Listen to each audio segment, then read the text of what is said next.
అందరికీ నమస్కారం. రాష్ట్ర ప్రజలకి, శ్రేయభిలాషులకి, ప్రతి ఒక్కళ్ళకి వైఎస్ జగన్మోహన్ రెడ్డి గారికి వైఎస్ఆర్సీపీ పార్టీ అధినేత మరి ఆయనకు రాష్ట్ర ప్రజలు 151 సీట్లు ఇస్తే జాతిరత్న పథకాలు పెట్టి ఎవ్వరికి ఉపయోగం లేని పనులు చేసినాడు. మరి నిజాయితీగా నీతిగా ప్రభుత్వం అందించే కూటమి ప్రభుత్వం చేస్తుంది. మరి మీరు ఇచ్చిన జాబులు మళ్ళీ 30 సంవత్సరాలకు మనమే ఏలుతాము అని అంటారు. మన రాష్ట్ర ప్రజలకు ఏమి ఉపయోగం పడ్డారు, ఏమి ఉపయోగం చేశారు ఒకసారి చెప్పండి. 5 సంవత్సరాల క్రితం ప్రజలకు ఏమన్నా ఇచ్చారా? విద్యార్థులు పిచ్చి వాళ్ళు అయిపోయారు. ఎటువంటి పనులు చేయలేక, నిరుద్యోగులకు జాబులు లేక ఇబ్బందులు పడుతుంటే ఈరోజు మళ్ళీ నేను అధికారంలోకి వస్తాను అంటారు. ఎలా వస్తారు? ఏ విధంగా వస్తారు? ఎప్పటికీ సాధ్యమైంది కాదు. ఒక పనికి మాలిన ప్రెస్ మీట్లు పెట్టుకుంటూ మాట్లాడుతూ ఉండటం తప్ప దేనికి పనికి వచ్చేవాళ్ళు మాత్రం కాదు. ఒక జాబ్ కూడా ఇచ్చిందంటూ ఏమీ లేదు. ఊరగా ప్రెస్ మీట్లు పెట్టుకుంటూ ఉండటం తప్ప దేనికి పనికి రాడు కదా. మరి ఈ పవన్ కళ్యాణ్ గారు మరి ఈ వైఎస్ఆర్సీపీ పార్టీకి రాష్ట్ర ప్రజలు మరి వాళ్ళకి ప్రతిపక్ష హోదా కూడా ఇవ్వలేదు.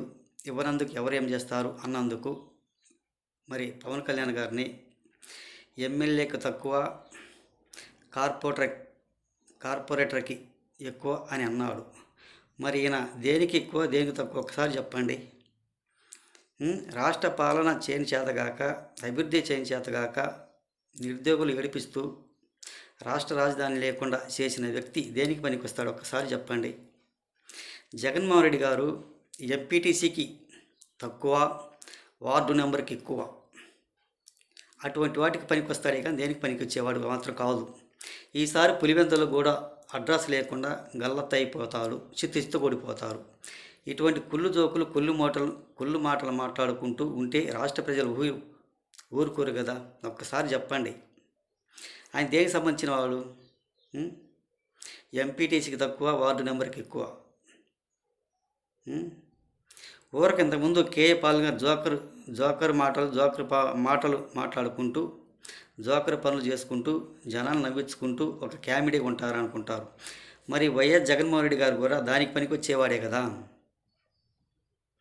అటువంటి వాటికి పనికొచ్చేవాడు మాత్రం. కానీ ఈ రాష్ట్ర ప్రజలకు సహాయం చేయటానికి కానీ, నిరుద్యోగులకు ఉద్యోగులు నోటిఫికేషన్ ఇవ్వటానికి మాత్రం పనికి రాదు. మరి రాష్ట్రానికి రాజధాని ఇవ్వటానికి చేత కాదు. ఆయన చేసే పాలన అటువంటి పాలన చేస్తాడు.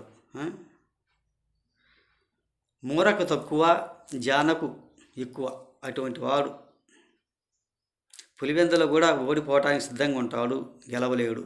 ఒకసారి తెలుసుకోండి అని తెలియజేస్తూ రాష్ట్ర ప్రజలకి, శ్రేయభిలాషి ప్రతి ఒక్కళ్ళకి హృదయపూర్వక ధన్యవాదాలు.